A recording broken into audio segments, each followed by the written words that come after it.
Hello, everybody. Thanks for joining us today. I'm here with Steve from AMA Waterways, and we are once again going to discuss all the wonderful things about AMA and the rivers of Europe. So today we are going to talk about the legendary Danube. Welcome, Steve. Thanks for joining me today. Thanks for having me once again. Always good to be here, and you've chosen a really interesting and neat itinerary in the legendary Danube. So let's get going. Let's just jump right into the itinerary and take a look at what makes it special. So the legendary Danube itinerary. This is a wonderful itinerary for first-time river cruisers, as it goes through 5 countries on a 7-night cruise. You've got Germany, the Czech Republic, Austria, Slovakia, and Hungary. And you start in Nuremberg, Germany, and we end in Budapest, Hungary, the capital city of Hungary. Sounds great. Here is the sleepy town of Nuremberg, known for the historical reference of Nuremberg is where the World War II war crimes trials took place. Judgment at Nuremberg is the famous movie from the early 1960s with many great actors. Spencer Tracy being one of them, is one of my favorite movies, and really historically an accurate movie of what happened after World War II. Beautiful town, sleepy town. Like I said, you see these half timbered homes. Just a great way to start your 7-night river cruise. You get the feel of Europe in there, the small villages. Bavarian feel and some of these medieval towns that we're visiting. This is Passau, Germany. This is famous for where the Danube River is met by 2 smaller rivers, and this makes for the stop here makes for some great hiking and biking and walking tours, and just on the river, picturesque. Look at the water there. Look at all the buildings nestled there in the center. Just a great visit here on this day. And then the next morning, we go to Dürnstein. We're in Austria the next morning. Dürnstein is a lovely town right on the riverbanks. We park maybe 5 minutes from where we're going to be. We take a quick walk through some local vineyards. And nice. We're in Dürnstein. Yeah, it's a really interesting walk. And it's a town with very little vehicular traffic. It's mostly just walking, pedestrians and bicycles. And the town is known for the fact that they grow and cultivate apricots. So, and Steve, what is this building here that they're at? This is just a walkway on the outside of some of the buildings that are in the town. I would say most of the buildings in this town are 400 to 500 years old. It's an anomaly of the rest of the area where the whole town looks like you're going back in time by many hundreds of years. And it's all cobblestone, heavy woods, ceramic, brick, so on. It's a beautiful town. It's a beautiful walking tour through the town. Of course, visit that I had with my wife several years back. We came back with apricot brandy and all kinds of gifts that were conceived from apricots. So, nice. Big town. It just takes the morning. It's maybe an hour and a half visit through the town, sampling this and that, and doing some local shopping. And then we get back on the ship. We have lunch, and after lunch, we make our way up to the Abbey in Melk. Okay, this is a 16th century Benedictine Abbey. Monks still run the Abbey, and it is a phenomenal visit. There's all kinds of, they've collected over the centuries so much artwork, and there's all kinds of scriptures and libraries there. Such an interesting visit. Even the grounds looks amazing. Abbey, just beautiful. I mean, just beautiful. You can spend 3 days here, but we spend about just under 2 hours here. It's a wonderful visit, and just an incredible collection of artwork, Renaissance artwork from the 16th, 17th, and 18th centuries. Really interesting stuff.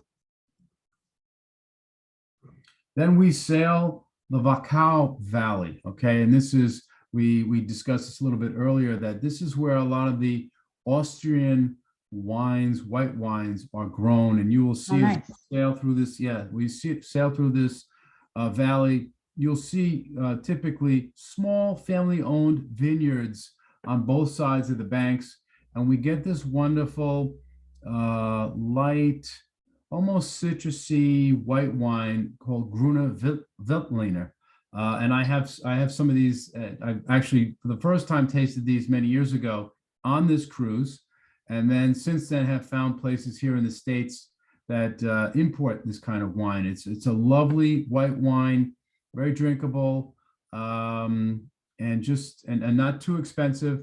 So it's one of my favorite wines. It's always in my collection. But just a beautiful day of sailing here. There's a great combination on this itinerary of, doing your own thing, getting out into the towns, walking around, hiking, biking, but also sailing. The Danube is a beautiful river in many spots, and this is one of the spots here, is the Vacal Valley. So great day of just photo ops on the Sunday. Amazing. So the pictures are great. Yeah, the beautiful images. And this is Linz, Austria. Linz, Austria is a great jumping off point.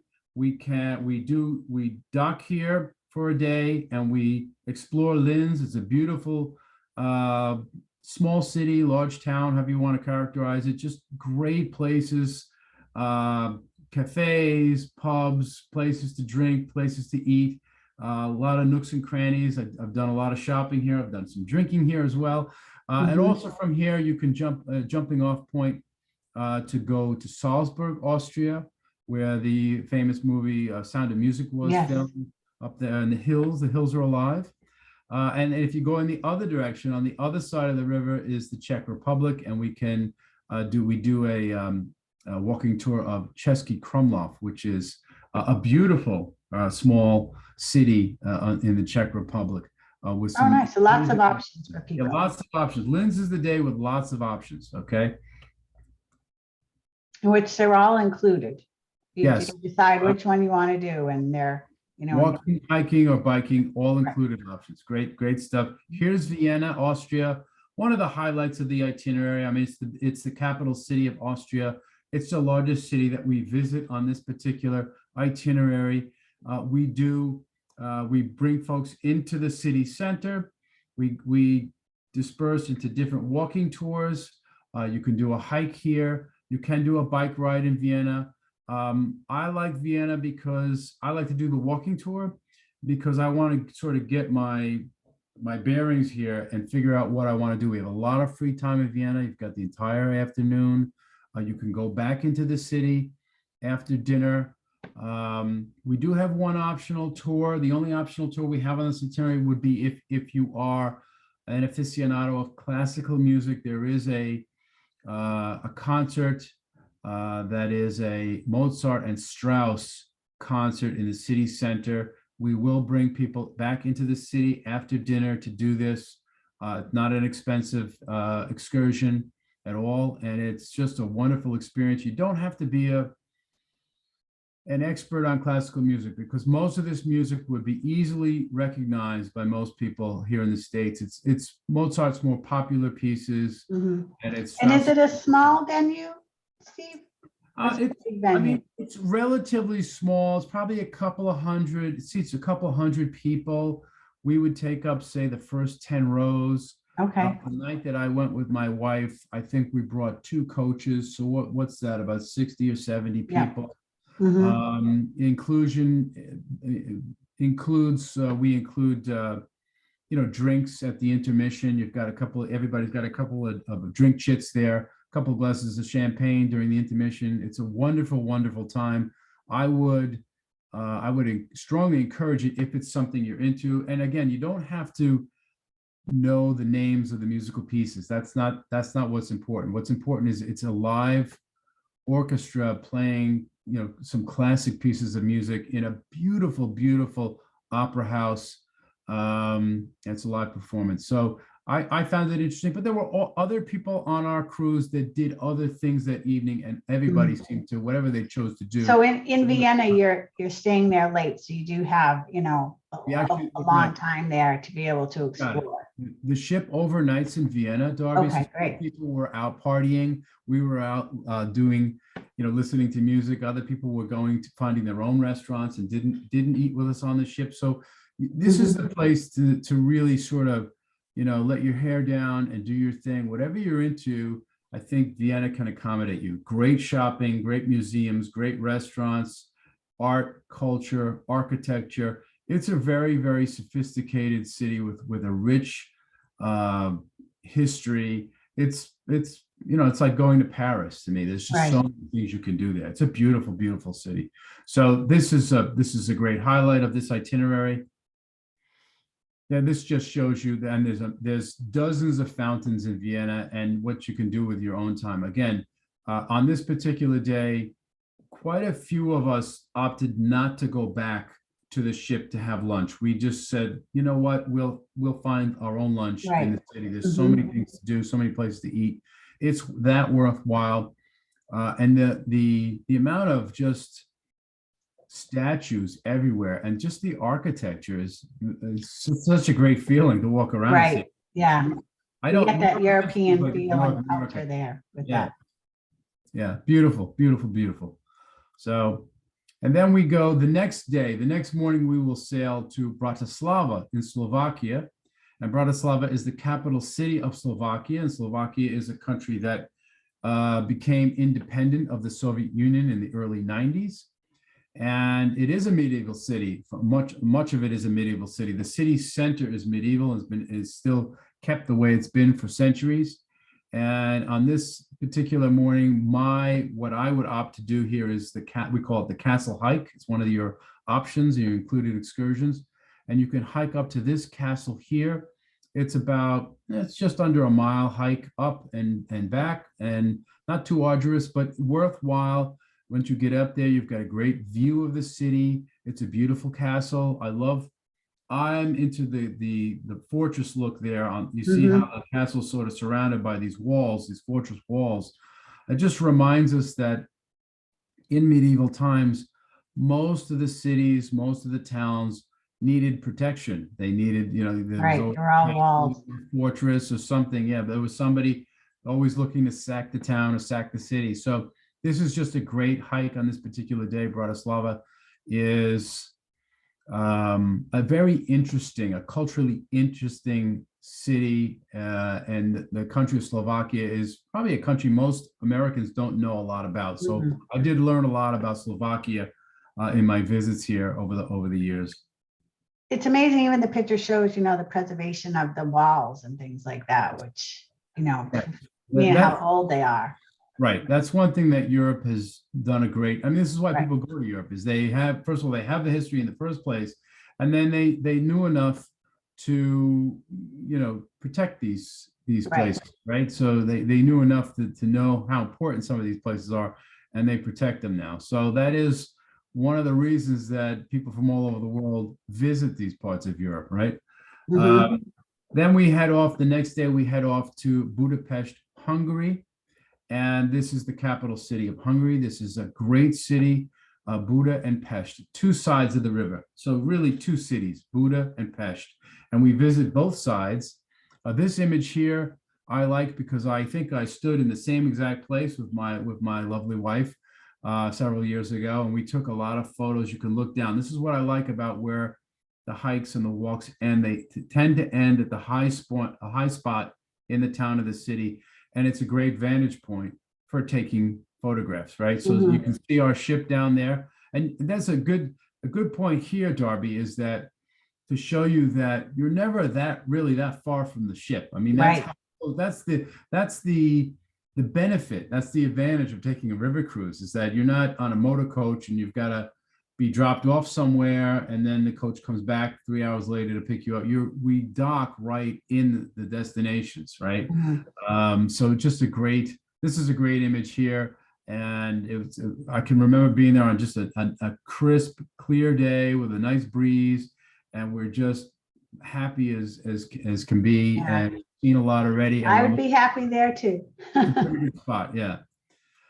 And then these are the Parliament buildings of Budapest, and I think most people would have seen the image Right. at nighttime of the golden sort of illumination in the evening of the Parliament buildings is what I think the city is known for. And from the ship, we're always not far from this. We're usually right across from this, and you can take some wonderful images at night of the illumination. But Budapest is just another really interesting city here. Most of the city center, again, not a lot of vehicular traffic. It's mostly walking and biking, and people they're shopping. There's great pastry shops here. There's great pubs here. There's great bistros here. So it's a lot of stuff to do here. And this is another place that in the evening, you can duck out after dinner and go back and do a little shopping, go back and have dessert maybe or something like that, or have an evening glass of wine. A really, really interesting stay. And then that's our 7-night cruise. But on this itinerary and all of our Danube itineraries, we do offer the option to do 3 nights in Prague. Prague is not on the Danube River. It's about 2 hours north of the Danube. And in this itinerary, you would do it before the cruise for 3 nights. And then we would bring you down to Nuremberg. It's a very reasonably priced extension. We do include your breakfasts and all your sightseeing. And our cruise manager meets you at the hotel and is with you for those 3 days. And then we bring you down to the ship. So that's a very important thing, that the same person is with you the entire, if you make it a 10-day trip, the same person is with you. But Prague is a beautiful, beautiful city, known for its architecture, known for all the cathedrals there, great food, great pubs, great Pilsner beers. We always talk about the wines on these itineraries, but I'd be remiss if I didn't talk about some of the beer. The Germans, the Austrians, the Czechs. Not everybody in this country knows about some of the great Czech Pilsner beers.